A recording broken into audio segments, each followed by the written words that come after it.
आज देशभरात रामनवमीचा उत्साह। अयोध्येत रामलल्लाच्या दर्शनासाठी तुफान गर्दी। तर नाशिकमधील काळाराम, शिर्डीत साई, नागपुरात पोदारेश्वर, बुलढाण्यात गजानन महाराज मंदिरात भाविकांची रीघ। राज्यभरातील राम मंदिर सजले।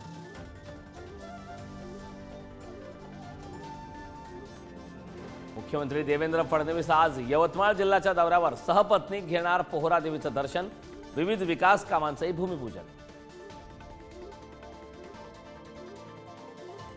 अंबरनाथमधील भाजपचे माजी नगरसेवक रोहित महाडिकांच्या कार्यालयातील कर्मचाऱ्यांवर तलवारीने हल्ला।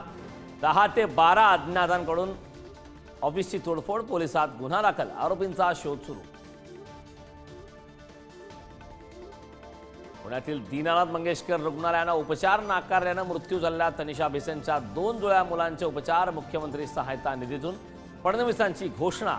तर चौकशी अहवाल आल्यावर दोषींवर कडक कारवाई, अजित पवारांचं वक्तव्य। शिर्डीतील काकडी विमानतळ परिसरातील दुहेरी हत्याकांड प्रकरणी 2 आरोपींना अटक। स्थानिक गुन्हे शाखेकडून 12 तासाच्या आत गुन्ह्याची उलगडा।